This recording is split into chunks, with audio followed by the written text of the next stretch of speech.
say this? Boricua Yorkino. Oh, cool. It's a pun on essentially being born Boricua, half Cuban, in New York as a New Yorker. Okay. It's like saying Puerto Rican Cuban New Yorker. Okay. Okay. Cool. Cool. Yeah. Very cool. This you wrote this? This is yours? Yeah. Oh, neat. Yeah, it's like a hip hop dedication. It's like an autobiography. Oh, cool. Yeah, it's pretty cool. Okay. Thank you, man. Family pictures. Yeah, that's my. I dedicated a chapter to my father. Oh, neat. Yeah. Oh, neat. It's your father who's. Yeah. Oh, wow. Can you see the resemblance? Yeah, exactly. Muscle. Yeah, he was a big guy. Oh, okay, cool. Nice. Wow. Definitely, man. Oh, cool. Yeah, I'm not wearing my glasses, so It's all good. It's all good. I appreciate you all. Yeah. You're all for the work. Cool. Yeah. Definitely. So, what's your name and how can viewers essentially find you? Carlton Johnson. You could leave it in the top of the ticket. My name is Carlton, or a lot of folks call me CJ for short, or just Carl. And sorry, what was your other question? And what's your name and what is it like? Where do viewers like kind of find you? Do you have like a platform, social media, YouTube, or anything like that? Unfortunately, I'm very weak when it comes to social. Okay. Yeah, the only thing I'm on is Instagram, but not really. I used to be on Facebook, but not really much anymore. Yeah, Instagram, that's pretty much it. Not on X. Or I should be. Believe me, I should be. But Okay, if I don't think about it, I forget about it. So there's definitely room for growth. Yes. Room for expansion, especially. Absolutely. And I believe you're a photographer. Yeah. So Attempting to be amateur. okay. So is that your primary thing that you do? Like what else is it that you kind of focus on? Yeah, I do. Other talents or anything else? Photography, I've been doing photography for several years, but more so amateur, enthusiast type of, approach to it. Nothing professional. I have been, some of my work have been published in a few magazines, photography-related magazines, primarily black and white, but I haven't been out there in terms of selling and or promoting, so to speak, which I love to do, but I have to get on some social networkings first to get my word out there, I just haven't done it. Definitely. Well, this is a good start. And where were you born and raised? I was born outside of Philadelphia, a small city called Chester, Pennsylvania. Wow. It's halfway between Philadelphia and Wilmington, Delaware. Philly. Philly boy. And was your upbringing kind of like nomadic, or did you settle in one place until you were old enough to kind of get out of there? I was settled until I went to college. After college, I went all over the place. I moved here, I moved there, I moved here. So I was pretty much, I just like to travel, but haven't been doing much travel, outside of the country.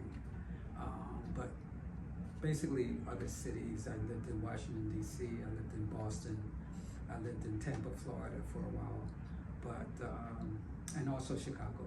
And each one of those places about maybe 2 to 3 years. But I spent most of my time in Boston after leaving Philadelphia. What would you say was something that left a really strong impression on you, being that you've been to a lot of these different American states? Just a slightly different, even though they're all Americans, slightly different cultures on each one of those cities, different personalities. I would say that Washington, D.C. is totally opposite or totally different than, let's say, Boston, Massachusetts, where D.C. was a bit more conservative because of the political nature of it all, whereas Boston's more liberal. It's a university city. You have Harvard, MIT, and so forth. Very educational type of environment. Chicago was interesting. kind of laid back, not big city, but not as energetic as, let's say, New York, but a great city. And so beautiful city, in fact.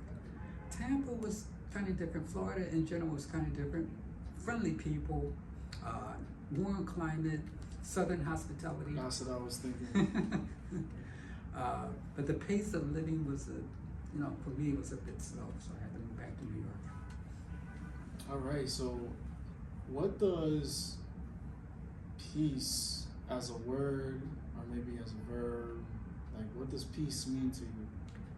Peace, it has so many interpretations. Peace of mind, in terms of having strong thoughts, being focused, being able to relax, to concentrate, and just to think clearly, and just chill, and not only peace for myself, but to help the others surrounding me have peace as well. Peace in general, but I don't want to go into the political aspect of it all, but we need more peace. We need more peace.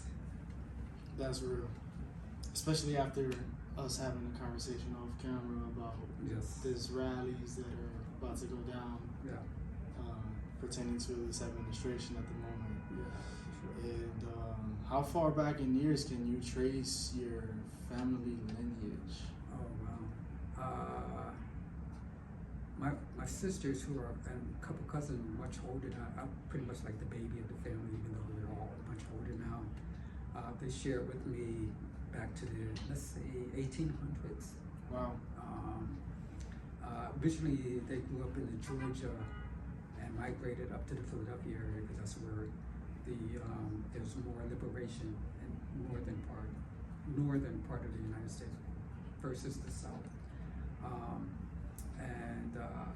I would say probably the early to mid 1800s, and great grandparents, and so forth. But I don't know much about. I remember seeing pictures of some of them even later than that, like the early 1900s on up. But in terms of what they did or represent, it's kind of a mystery. Would you say they're primarily American as a nationality? Yeah, primarily American. There is some Native American blended in as well as part of the family, as well as African American. But I met some people for the first time a few years ago, Native American, that we were related, and so wow, it's interesting. But yeah, there's a mixture there. By any chance, do you remember or recall the appellation or the title of this particular indigenous group? I hear Cherokee. Okay. Pretty much. From what I hear, that's Aniuia. Oh. Yeah, from what I've been taught. Okay. Aniuia Cherokee is kind of like neck and neck in terms of being categorized. Yeah, that's amazing. Okay. Amazing. Yeah, it's an honor. Thank you so much. Oh, thank you. Right, and how important is it for you personally to go back to your ancestral homelands, like I would say Georgia and down in the South? Very important, because last time I've been there, the Sea folks were over 20 years ago. It's been a while. Me and my sister, we went down for a family reunion. I would love to go back to see some of those folks and so forth. I lived in Boston for a good 20 years, and I newly discovered that I had relatives up there, which happened to come across each other. And I said, oh, we're related somehow. That's it. That's amazing. Yeah. Is there anything culturally, whether modern or something antique, something old, something culturally that you feel like you want to share? Share. Culturally, I want to share here in America. That's a tough one. I'm just running through my brain. I can't think of anything in particular, but it's a very rich culture. So yeah. But while teaching here, you come across various cultures, and so you learn from your students about their cultures and so forth. and and, um, and their traditions, and the way they relate to each other, the way they relate to others, so forth. But nothing specifically that I could think of at the moment that I could share, other than, even though our cultures, we're like, New York used to be called the melting pot, because of all the cultures here, everything's mixed. But I heard also, oh, we're just a ball of marbles, because each marble represents their own culture and so forth. But we all have same needs, same wants, same. I think we just have to communicate with each other more. Maybe if it's possible to lift those language barriers, so we can all like reach out to each other. Stay away from this phone so much. Come back to the more human aspects. Yeah, exactly. Humanity. Right, exactly. All right, and if you could tell your younger self something, knowing what you know now, what would you say to your younger self? Oh boy, that's a good question. What do I say to myself? Carlton, when you grow up, just take it easy. Don't rush through things. Take it easy.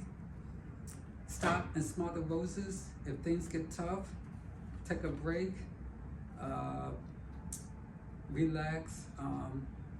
And just listen. Well, how can I say? Be a little open-minded. And not to be, because I used to be very sensitive about anything people would say anything, I'd be very sensitive about. Not to be so sensitive. It's not personal.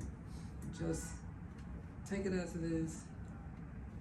Appreciate it, and continue to communicate. Wow, that's amazing advice, I would say. And that's a tough question. yeah, that was an amazing answer. I'll give you that. And what do you want to be known for? Like, what kind of legacy do you feel like you would like to be known for, be it your immediate contemporaries or maybe for those in the future to acknowledge? Known for that. I know this may sound corny, but to say that I've tried my best. We're all human. We're not perfect. I just want to be known for, he tried everything he could to make things, not only for myself, but the people around me, and to improve things. Be known for, I've always been told that I've been a good listener, slightly good sense of humor sometimes, and quiet nature. But anything grand or anything like it was famous photographer, worldwide photographer, none of that. Just humble, be realistic, and just being yourself. He was always himself. I respect that. Yeah. Last question for you. Is there anything that you want to kind of like bring to light, or anything that you feel like you want to express, or, I know right now there's a lot of political tension in certain regions of the world, and there are certain developments in economics, or is there anything that you feel like it could be totally left field, like anything that you feel like you want to share or talk about? Well, I'm sure on my mind, I'm sure a lot of people, especially here in I don't want to keep talking about the political aspects of things, but that's serious business, is what's happening between the two leaders in Washington, D.C. And I just hope that we're able to get together, and because I know this is it's going up to 4 years. We have less than 4 years to go. I just hope that those two people above come to their senses and have compassion and have some type of sense of what other people are suffering, being laid off of work, and think about the families. What if this happened to you? Would you feel the same way to them? You know, how would you feel about this?